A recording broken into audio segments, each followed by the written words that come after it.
Hello, Mark. I'm junior student Sally, Li Xinyu. My number is 35, and I'm going to read today's article.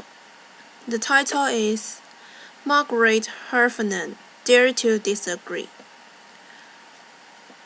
Filmed June 2012 at Tate Global 2012. And the English translation by Du Hong Ha. Reviewed by Morton Best. Okay, I'm going to read. In Oxford in the 1950s, there was a fantastic doctor who was very unusual, named Alice Stewart. And Alice was unusual partly because, of course, she was a woman, which was pretty rare in the 1950s, and she was brilliant. She was one of at the time, the youngest fellow to be elected to the Royal College of Physicians. She was unusual too because she continued to work after she got married, after she had kids, and even after she got divorced and was a single parent. She continued her medical work. And she was unusual because she was really interested in a new science, the emerging field of epidemiology, the study of patterns in disease. But like every scientist, she appreciated that to make her mark, what she needed to do was find a hard problem and solve it. The hard problem that Alice chose was the rising incidence of childhood cancers. Most disease is correlated with poverty, but in the case of childhood cancers, the children who were dying seemed mostly to come from affluent families. So what? She wanted to know could explain this anomaly. Now, Alice had trouble getting funding for her research. In the end, she got just £1,000 from the Lady Tata Memorial Prize, and that meant she knew she only had one shot at collecting her data. Now, she had no idea what to look for. This really was a needle in a haystack sort of search. So she asked everything she could think of. Had the children eaten boiled sweets? Had they consumed colored drinks? Did they eat fish and chips? Did they have indoor or outdoor plopping? What time of life had they started school? And when her carbon-copied questionnaire started to come back, one thing and one thing only jumped out with the statistical clarity of a kind that most scientists can only dream of. By a rate of 2 to 1, the children who had died had had mothers who had been X-rayed when pregnant. Now that finding flew in the face of conventional wisdom. Conventional wisdom held that everything was safe up to a point, a threshold. It flew in the face of conventional wisdom, which was huge enthusiasm for the cool new technology of that age, which was the X-ray machine, and it flew in the face of doctors' idea of themselves, which was as people who help patients. They didn't harm them. Nevertheless, Alice Stewart rushed to publish her preliminary findings in the Lancet in 1956. People got very excited. There was talk of the Nobel Prize, and Alice really was in a big hurry to try to study all the cases of childhood cancer she could find before that disappeared. In fact, she need not have hurried. It was fully 25 years before the British and American medical establishment abandoned the practice of X-raying pregnant women. The data was out there. It was open.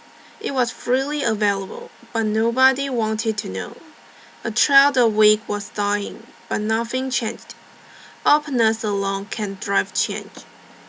So for 25 years, Alice Stewart had a very big fight on her hands. So, how did she know that she was right? Well, she had a fantastic model for thinking. She worked with a statistician named George Neal, and George was pretty much everything that Alice wasn't. So Alice was very outgoing and sociable, and George was a recluse. Alice was very warm, very empathetic with her patients. George frankly preferred numbers to people, but he had this fantastic thing about their working relationship. He said, "My job is to prove Dr. Stewart wrong." He, acti- um, he actively sought this confirmation. Different ways of looking at her models, at her statistics, different ways of crunching the data in order to disprove her. He saw his job as creating conflict around her theories. Because it was only by not being able to prove that she was wrong that George could give Alice the confidence she needed to know that she was right. It's a fantastic model of collaboration. Thinking partners without echo chambers. I wonder how many of us have, or dare to have, such collaborators. Alice and George was very good at conflict. They saw it as thinking. So what does the kind of constructive conflict require? Well, first of all, it requires that we find people who are very different from ourselves. That means we have to resist the neurobiological drive, which means that we really prefer people mostly like ourselves. And it means we had to seek out people with different backgrounds, different disciplines, different ways of thinking, and different experience, and find ways to engage with them. That requires a lot of patience and a lot of energy. And the more I have thought about this, the more I think, really, that's a kind of love. Because you simply won't commit that kind of energy and time if you don't really care. And it also means that we have to be prepared to change our minds. Alice's daughter taught me that every time Alice went head to head with a fellow scientist, they made her think and think and think again. My mother, she said. My mother didn't enjoy a fight, but she was really good at them. So it's one thing to do that in a one-to-one relationship, but it strikes me that the biggest problem we face, many of the biggest disasters that we have experienced, mostly haven't come from individuals. They have come from organizations, some of them bigger than countries, many of them capable of affecting hundreds, thousands, even millions of lives. So, how do organizations think? Well, for the most part, they don't. And that isn't because they don't want to. It's really because they can't. And they can't because the people inside of them are too afraid of conflict. In surveys of European and American executives, fully 85% of them acknowledged that they had issues or concerns at work that they were afraid to raise, afraid of the conflict that would provoke, afraid to get embroiled in arguments that they did not know how to manage, and felt that they were bound to lose. 85% is a really big number. It means that organizations mostly can do what George and Alice so triumphantly did. They can think together, and it means that people like many of us, who have run organizations and gone out of our way to try to find the very best people we can, mostly fail to get the best out of them. So how do we develop the skills that we need? Because it does take skill and practice too. If we aren't going to be afraid to conflict, we have to see it as thinking, and then we have to get really good at it.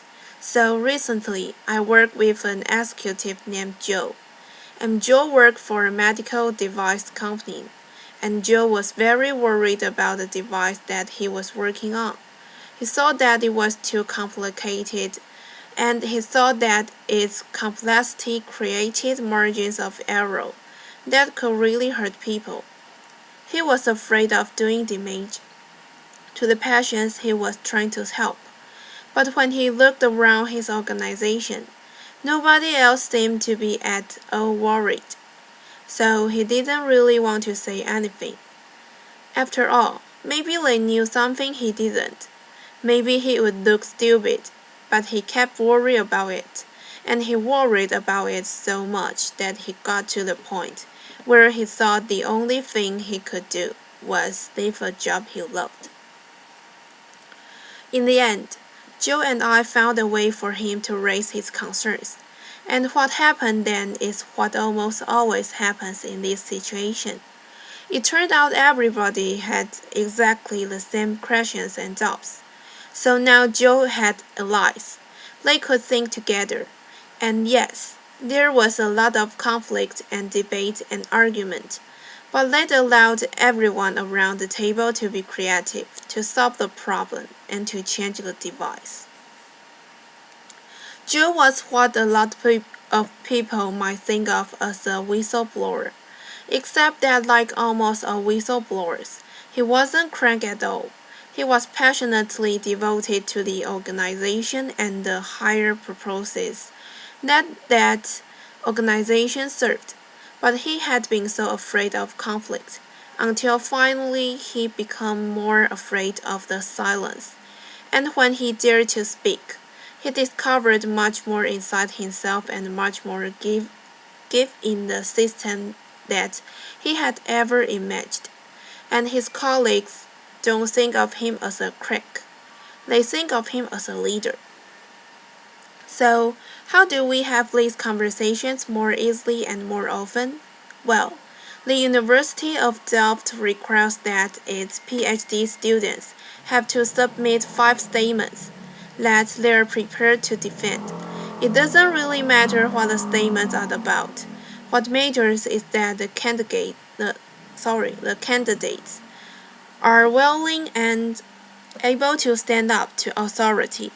I think it's a fantastic system, but I think leaving it to PhD candidates is far too few people, and way too late in life. I think we need to be teaching these skills to kids and adults at every stage of their development. If we want to have thinking organizations and a thinking society.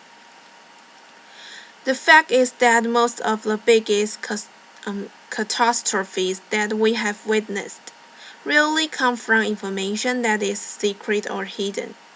It comes from information that is freely available and out there, but that we were willfully blind to, because we don't want to handle, the conflict that it provokes. But when we dare to break that silence, or when we dare to see, and we create conflict, we enable ourselves and the people around us to do our very best thinking. Open information is fantastic. Open networks are essential.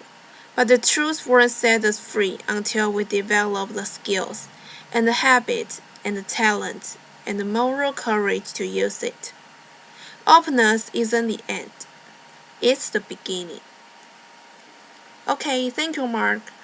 I'm finished. Bye bye.